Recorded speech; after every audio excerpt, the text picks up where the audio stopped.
Warning: sensitive images. Vegan, be lofty like a mountain, a refuge for countless lives. Our programs offer many languages. Please visit suprememastertv.com/schedule. Nos programmes offrent plusieurs langues. Veuillez visiter suprememastertv.com/schedule. Nuestros programas ofrecen varios idiomas. Visiten suprememastertv.com/schedule. 저희 방송은 다양한 언어를 제공합니다. 다음을 참고하세요. suprememastertv.com/schedule. Si on avait cette capacité du véritable dialogue, on aurait la capacité à s'écouter, à avoir un échange réel et peut-être à nous influencer les uns les autres. Please continue watching to find out more.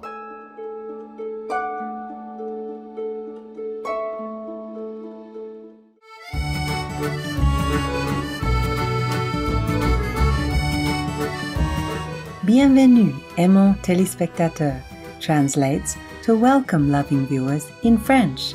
I'm Louise.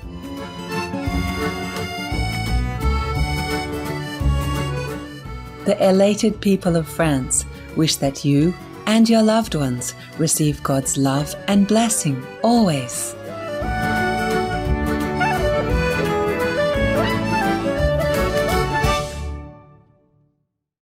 Reverend Father Robert Culat is a Catholic priest of the Diocese of Avignon, France.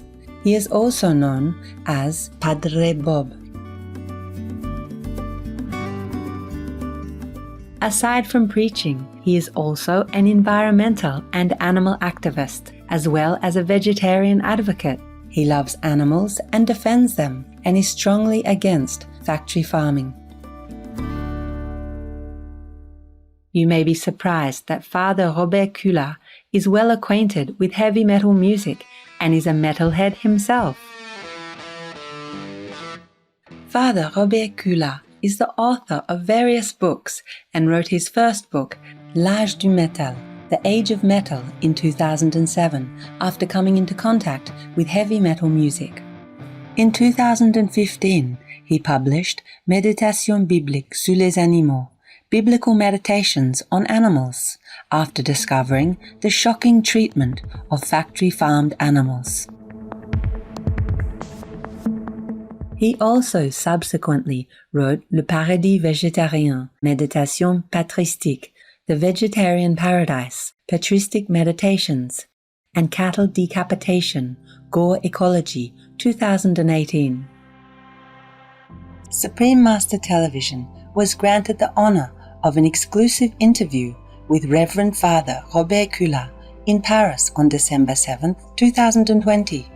We will now share with you extracts of this very interesting and enlightening interview. St. Paul VI's encyclical on dialogue has significant influence on the priesthood life of Father Robert Culat and also his work as a priest.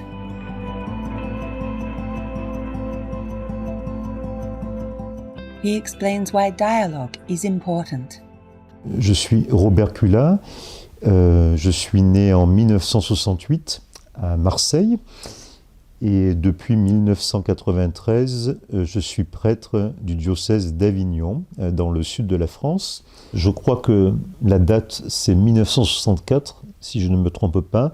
En 1964, Paul VI écrit un document officiel qu'on appelle dans l'Église catholique une encyclique, une lettre encyclique, qui s'appelle Ecclesiam Suam, dans laquelle en particulier le pape Paul VI approfondit la notion de dialogue.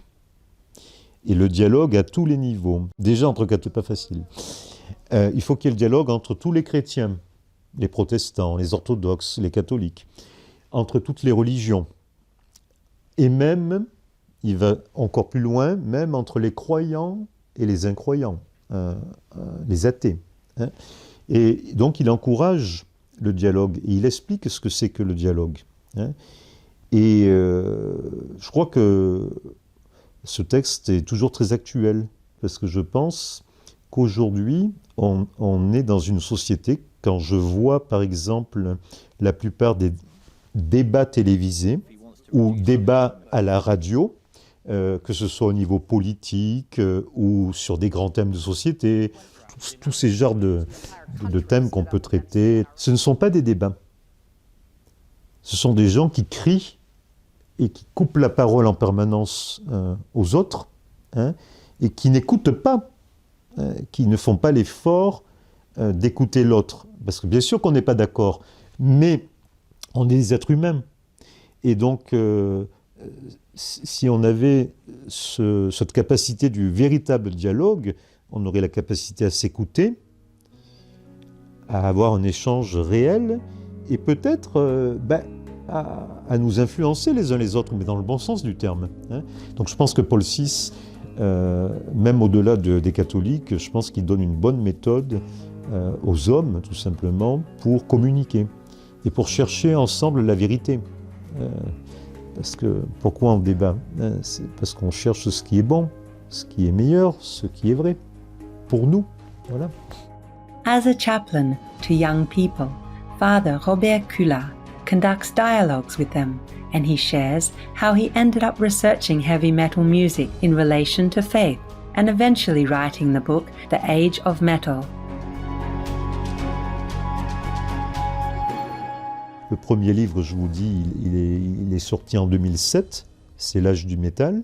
Et puis après, j'ai écrit ce livre qui s'appelle Méditation biblique sur les animaux, donc apparemment aucun rapport avec le métal, évidemment, c'est un autre thème, c'est un autre sujet. Et ce livre, il est sorti en 2016.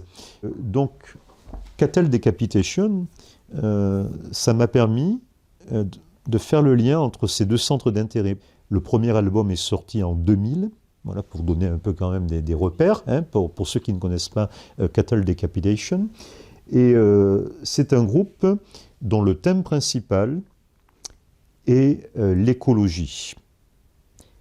Et dans ce thème de l'écologie, il y a aussi la cause animale, le végétarisme.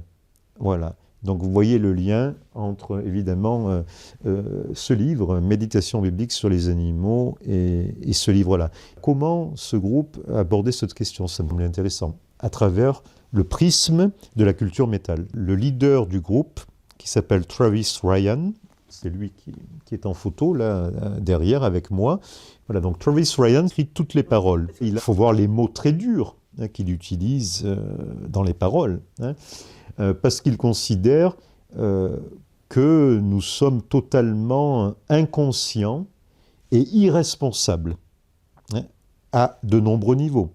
Au niveau de l'écologie, parce que nous ne respectons pas la planète Terre, nous ne respectons pas les animaux, nous les mangeons, nous tolérons les abattoirs, nous tolérons l'industrie de la viande, toutes choses qui pour lui sont absolument horribles, enfin qui ne devraient pas exister dans un monde normal, voilà. Et donc, il souhaite, le métal, c'est une musique aussi qui a tendance qui est extrême, donc toujours tendance à exagérer. Pour donner une idée, si on prend le titre Cattle Decapitation, ça a un double sens pour Travis Ryan. Ça veut dire évidemment la décapitation du bétail, donc là c'est l'allusion évidemment à l'industrie de la viande, au fait que la plupart des humains sont carnivores et que ça ne les gêne pas de manger lui il dit des cadavres d'animaux, ce que nous on appelle la viande. Bon. Mais Cattle Decapitation, c'est aussi le bétail humain. Parce que lui, il renverse les rôles. Et dans beaucoup de ses chansons, c'est l'homme qui est à la place de l'animal. C'est l'homme qui est tué, qui passe à l'abattoir, qui est mangé, qui souffre, une espèce de vengeance de l'animal sur l'homme, Cattle Decapitation. Elated viewers, thank you for your company for today's Words of Wisdom. Please join us again tomorrow for part 2 of this program. Coming up next is Gardens, bringing beauty and comfort to our lives. Part 2 of 3. May God's infinite light forever embrace you and your loved ones. Vegan, 'cause it's not just about this life, it's about hell awaiting meat eaters. Our programs offer many languages. Please visit suprememastertv.com/schedule and suprememastertv.com/WOW.